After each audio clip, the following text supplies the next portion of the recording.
नमिली मिया.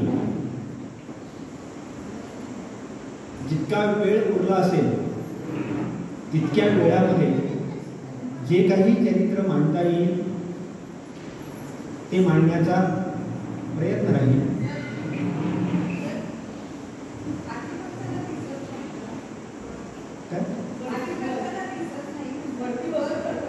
सहज संभाव्य आहे. मैथिलीचरण गुप्ता यांचं हे काव्य आहे की हे रामा, हे प्रभू रामचंद्र, तुझं चरित्र हे स्वतःच काव्य आहे. आणि ते चरित्र सांगता सांगता एखादा जर कवी बनून जाईल ना तर त्या कवीची प्रतिभा नाही ती त्या तुझ्या चरित्राचा असलेला तो प्रभाव आणि परिणाम आहे. त्यामुळे कोणीही त्यातून कवी बनू शकतो. हेच उद्गार किंवा हेच काव्य छत्रपती शिवाजी महाराजांना पण लागू पडतं की हे प्रभू शिवाजी राजा, तुमचं चरित्र हेच स्वतः काव्य आहे. त्यामुळे माझ्यासारखा कोणीतरी येऊन उभा राहील आणि ते गाईल काय आणि त्याला कवी म्हणून उभारी मिळेल काय आणि कोणी मला कलाकार म्हणेल काय, हे माझं काहीही नाहीये. हे त्या चरित्राचा असलेला तो प्रभाव आणि परिणाम आहे.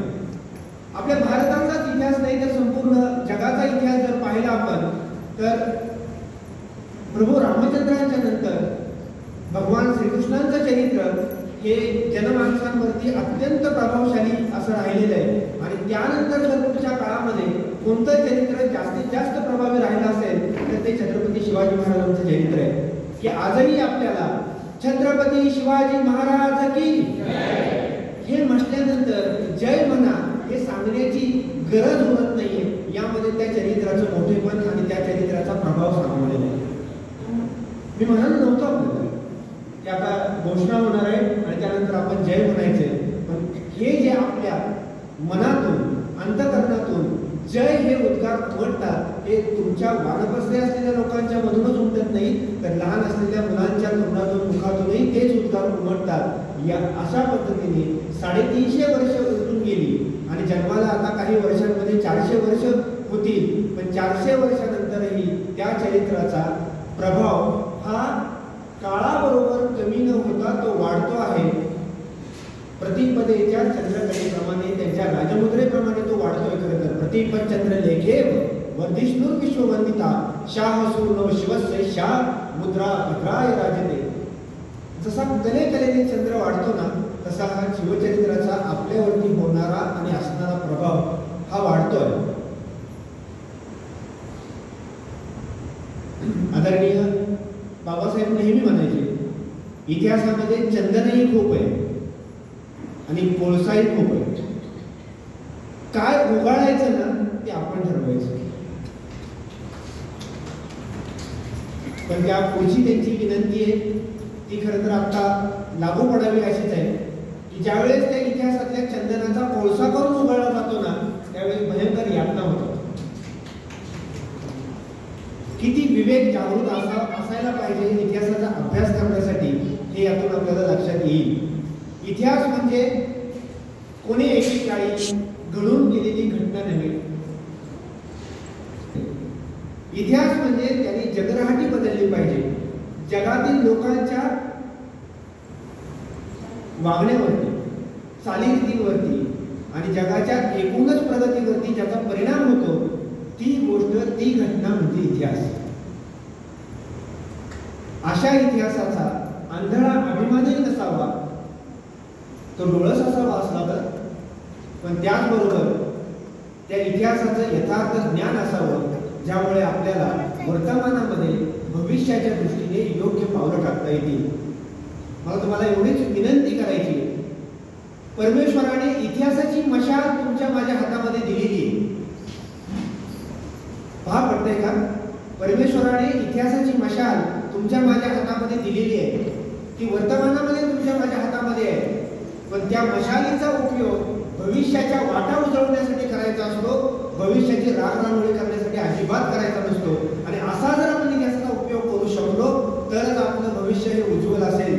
इतिहासाचा उपयोग हा भविष्याच्या वाटा उजळवण्यासाठी वर्तमानामध्ये करायचा असतो. आता आपण बघणार आहोत ते शिवचरित्र याच्याकरताच जे शिवचरित्र 350 वर्षापूर्वी होऊन गेलं आणि ते होऊन गेलेलं चरित्र आजही किती उपयुक्त आहे. शेर शिवराज है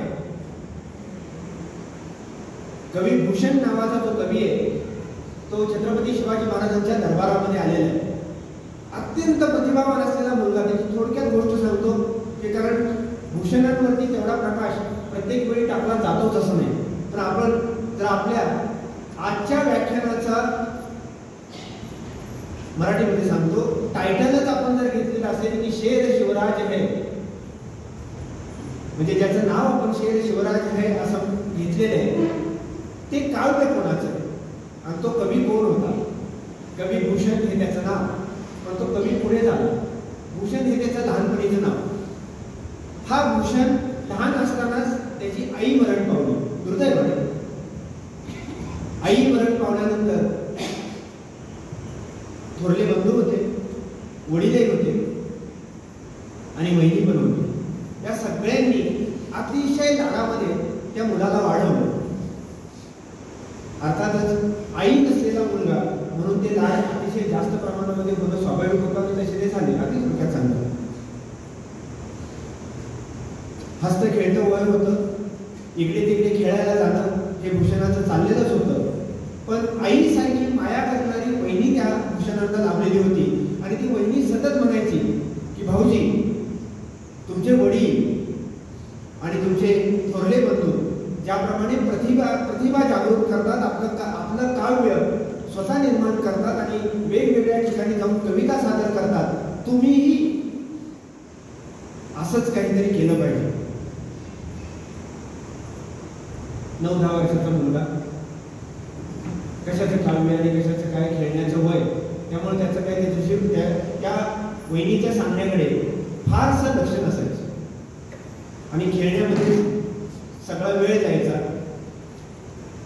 एक काळ असा होता त्याही वेळेस आमच्याही लहानपणी आणि तुमच्या सर्वांच्या लहानपणी घरातल्या लोकांना जेवण्यासाठी मुलांना आतमध्ये बोलवावं लागायचं.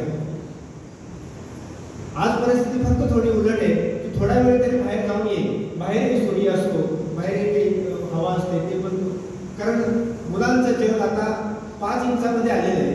त्यामुळे बाहेर जाणं हे फारसं होतच नाही. 5 इंचात जर जग असेल तर जगामध्ये जाऊन बघायचं काय हा प्रश्न त्या लेकरांना पडत असावा आणि त्यामुळे ते आपल्याच 5 इंचामध्ये आपलं जग शोधण्याचा प्रयत्न करत असावेत. पण त्या काळची ती परिस्थिती नव्हती. मुलं उन्हातानामध्ये खेळत होती. हाही मुलगा खेळायचा, उशीर व्हायचा, वहिनी वैतागायची.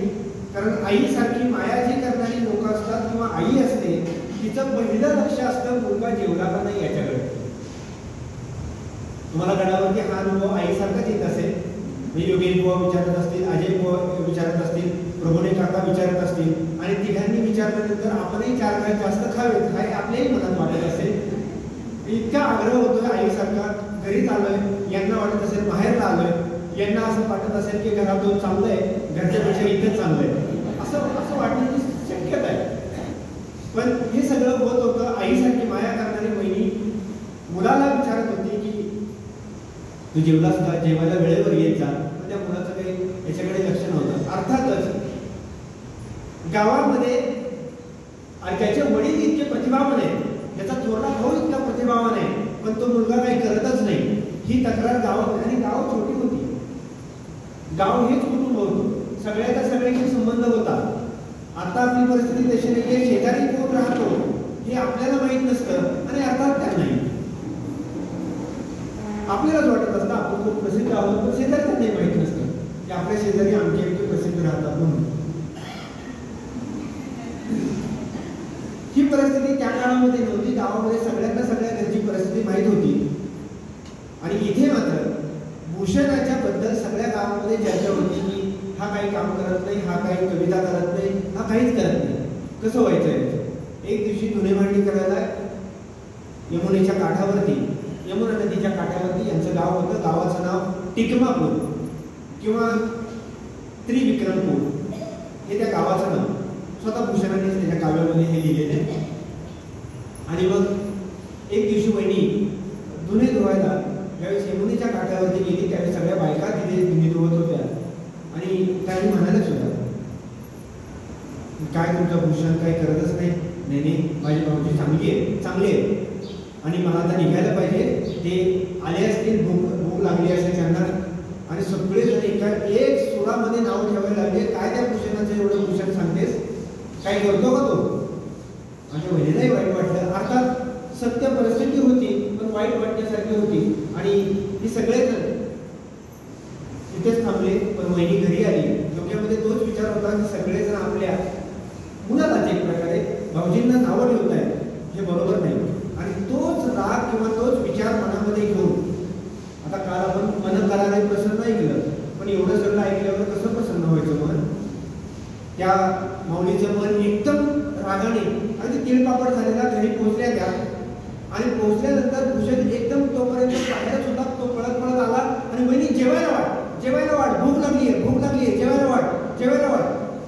भुकेचा डोंग किंवा आगीचा डोंग पोटामध्ये उसळलेला होता. त्या भूषणाला काही सुचत नव्हतं. वहिनी म्हणाली, एवढा वेळ बाहेर गेला, मग जेवायची सुद्धा सुद्धा नाही. आणि पटकन जेवायला वाढायला सुरुवात केली आणि जेवण वाढलं. आणि जेवण वाढलं आणि भूषण त्या ताटावरती बसले. बसल्यानंतर तेवढ्या दरवाजामध्ये कोणीतरी आलं, आवाज दिला, म्हणून वहिनी दरवाजामध्ये गेली. आणि भूषणाने पहिलाच घास तोंडामध्ये घेतला आणि त्या ताटामध्ये मीठ कमी होतं किंवा भाजीमध्ये मीठ कमी होतं. संदर्भाने सांगतो की एखाद्या वेळेस एखाद्या भाजीमध्ये, विशेषतः यांच्यासाठी, एखाद्या भाजीमध्ये मीठ कमी असेल, तिखट जास्त असेल, चव